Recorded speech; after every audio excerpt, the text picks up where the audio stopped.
clear signs na totoong mahal ka talaga ng lalaki.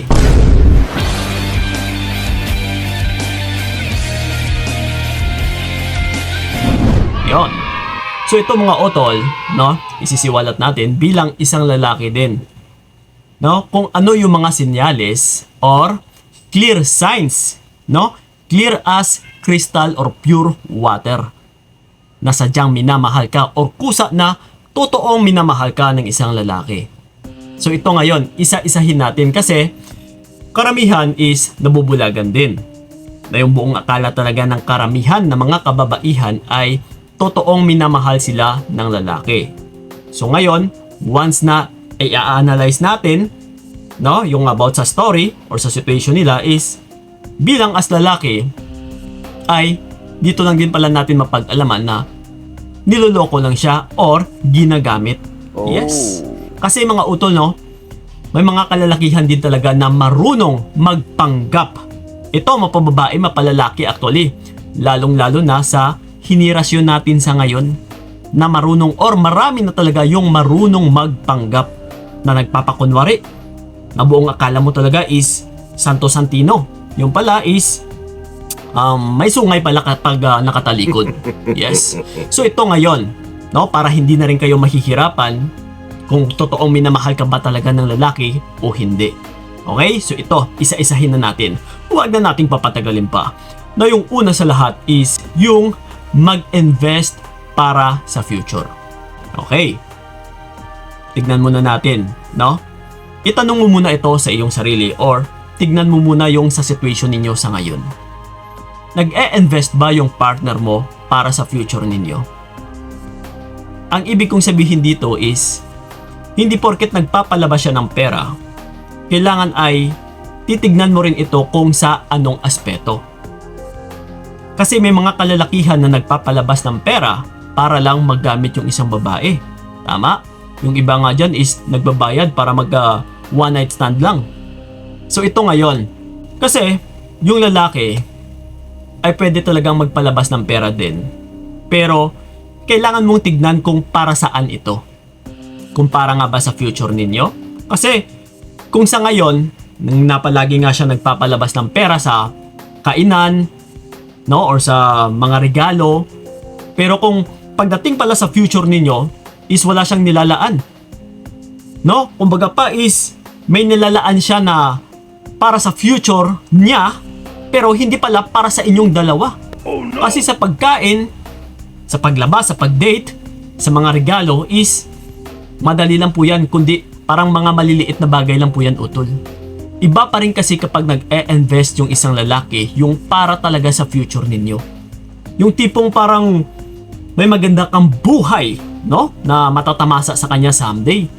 Na yung tipong may pangarap talaga siya. Na magpapalabas siya ng pera, na mag-e-invest, babe, ito, yung pera na ito, iipunin natin. No? Para sa negosyo natin, para sa bahay natin someday, no? Para makabili tayo ng bahay at lupa, kotse, no, na yung tipong kasama ka talaga. Hindi yung pakain-kainin ka lang dyan sa labas, bibilhan ka lang ng ice water at saka safari, okay na. Hindi ganon, no? So, hindi porket pinapakain ka, utol, is seryoso na kaagad or totoo yung pagmamahal ng lalaki. Kundi tignan mo talaga yung tipong parang bubuhayin ka niya as parte, no, ng buhay niya. As parang kung ano yung pagtrato niya sa kanyang sarili is ganun din dapat ang pagtrato niya sa iyo. As mag-partner, no, kung ano yung binibigay niya sa kanyang sarili is dapat meron ka din. Kumbaga pa, nasi-share niya. Hindi yung pakain-kain lang, no? Hindi yung sa mga maliliit lang na bagay, pero pagdating pala sa sarili niya is nag-e-invest siya na para lang talaga sa sarili niya. Pagdating sa mga malalaking bagay. Okay? So kailangan mo mag-ingat, no? Kailangan mo tignan ito. And then ito yung pangalawa natin is ikaw ang priority. Yes. Ito napakaklaro din. Na kapag pina-priority ka ng lalaki, ibig sabihin ay interesado talaga siya sa iyo. No? Ibig sabihin din is may pagmamahal. Mahal ka niya. Kasi nga pina-priority ka niya palagi eh. Hindi ka niya nababaliwala. No? Unlike sa palagi kang ine-ignore, kung kailan ka lang kakausapin, kung kailan ka lang re-replyan, Or kung minsan is palagi pang paiwas. No, yung mga sagot niya sa'yo na, babe, pasensya na, busy kami. Nagre-reply nga ako minsan pero paiwas naman. Hi babe, pasensya na ha. Ngayon na ako nagka-oras kasi ang dami pa namin gagawin. So sige na, may gagawin pa ako ulit. So kapag ganito utol, saan yung pagmamahal dyan? Pero, no, kapag ikaw talaga yung pina-priority, na kumbaga pa kasi pagdating sa lalaking nagmamahal is, mas uunahin ka niya compare sa or versus sa trabaho niya. Kasi kumbaga pa yung future niya is nasa sayo eh, wala sa trabaho. Ikaw kasi yung buhay niya eh, ikaw yung magiging family niya someday. So then, no, tsapera niya or itatabi niya talaga or isa-set aside niya yung mga gawain niya para lang kamustahin ka, lalong-lalo na kapag may pag-alala talaga siya sa'yo. No, kasi pagdating din sa lalaki, no, kung titignan natin sa mga manliligaw or sa mga nanliligaw pa lang, may nakita ka na bang nanliligaw na habol ng habol sa'yo and then sobrang busy? Wala, di ba? Kapag ginugusto ka kasi ng tao is hindi siya nagkakabisi. Pero kapag hindi ka talaga gusto ng isang tao, maraming dahilan eh. So ganun lang po yun. Okay? So yun. And then ito, yung pangatlo natin is kapag ibubuwis ang buhay para sa'yo. Yes? Narinig mo na ba ito sa partner mo? Na yung tipong gagawin niya ang lahat-lahat? Or di kaya is kahit nasa malayo ka man, pupuntahan ka niya. Yung tipong kahit napakadelikado, kahit may bagyo, no? Kahit 10 bundok pa or 20 na bundok yung tatawirin niya is pupuntahan ka talaga. So kapag ganito utol, klarong-klaro din po yan na mahal ka ng lalaki. Yung tipong nag-effort talaga. Okay? So yun. And then ito, yung pang-apat natin is hindi ka minamanipula. Yes, ibig sabihin, hindi siya nagsisinungaling or hindi ka pinapapaikot. Kasi kung minsan dito talaga nadadaya or nabubulag yung isang babae sa pagmamanipula ng isang lalaki. No? Manipulator or yun na nga, manipulative. So ngayon, kung salita ang titignan mo is talagang mabubulagan ka. Kasi yung salita madali lang i-construct eh. Madali lang gawin. Madali lang buuhin. No? Pero kailangan mo ba rin tignan yung bawat kinikilos nito.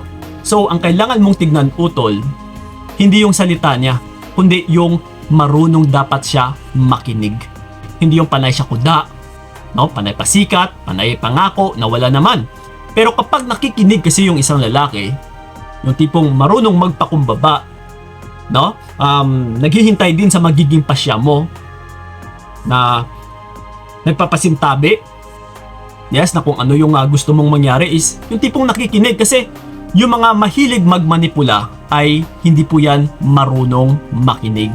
Yung tipong kung ano yung gusto nilang gagawin, kung ano yung gusto nilang mangyari is yun dapat ang masusunod. So parang isang narcissist. So ganun po yun, mahilig po or sila po ay mga magagaling talaga magmanipula. Pero kapag nakikinig or marunong makinig yung isang tao, sinyalis din po yan na minamahal ka po niyan. Okay? So yun. And then ito, yung panglima natin is nagsasabi ng nararamdaman.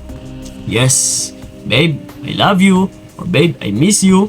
Or kung minsan, babe, parang masama yung pakiramdam ko sa relationship natin. Yes, yung tipong nag-heart-talk. No, na nag-uusap kayo ng masinsinan, na kayong dalawa lang, na nag-uusap talaga kayo ng mabuti kapag may problema. So kapag ganito utol is isa po ito na sinyalis din na minamahal ka ng isang lalaki. Kasi pagdating sa lalaki, no, even me, kapag hindi ko mahal yung isang tao, ay parang wala akong pakialam eh. At saka hindi ko siya kakausapin. No? At saka bakit ko siya kakausapin? Kasi wala naman akong nararamdaman. So iba kasi kapag kinakausap ka ng kanyang feelings, ng kanyang nararamdaman, ibig sabihin is may nararamdaman talaga siya. Kumbaga pa, may puwang ka dyan sa puso niya. Yes, so ganun po yun. Okay? So yun. And then ito, yung pang-anim natin is yung sinusuyo ka. Sinusuyo ka ba ng partner mo? O baka ikaw na lang palagi ito yung sumusuyo? Kapag ikaw na lang palagi utol, naku po, wala pong pagmamahal dyan. Pero kapag yung partner mo na lalaki, na kahit mali mo pa, and then siya pa yung sumusuyo, ay sinyalis po yan na totoong minamahal ka ng lalaki. Kumbaga pa, ayaw niya ng gulo, ayaw niya nang palakihin pa yung gulo or yung argumento ninyo. So sinusuyo ka, nagpapakumbaba siya. Sa pagpapakumbaba pa lang kasi ng isang lalaki ay malaking sinyalis na po yun na minamahal ka niya. Kumbaga pa is importante or mahalaga ka sa kanya. Okay? So yun. And then ito, yung pampito natin or yung pinakahuli. Yes, which is walang iba kundi kapag may peace of mind ka. Yes. No? Mapayapa ba yung pag-iisip mo utol sa ngayon? Lalong-lalo na kapag nakatalikod ka or wala sa tabi mo yung partner mo. Dahil kapag masasabi mo na, parang hindi nga Kuya Kiko balisa ako, praning ako. Iwanan mo na yung partner mo na yan. Kasi yung totoong pagmamahal utol is mararamdaman mo ito sa pamamagitan ng mapayapa ang iyong isipan. Na kahit nakatalikod ka, na kahit nasa malayo ka, is yes, kampante ka na walang gagawin na masama yung partner mo. Dahil siya mismo ay minamahal ka niya. So ganun lang po yun. Okay? So yun lang po mga utol, no? Yung pinaka-clear signs natin na sobra or totoo na totoong minamahal ka ng lalaki. Na dito mo talaga masasabi na, Kuya Kiko, mahal ako ng partner ko. Yes. Okay?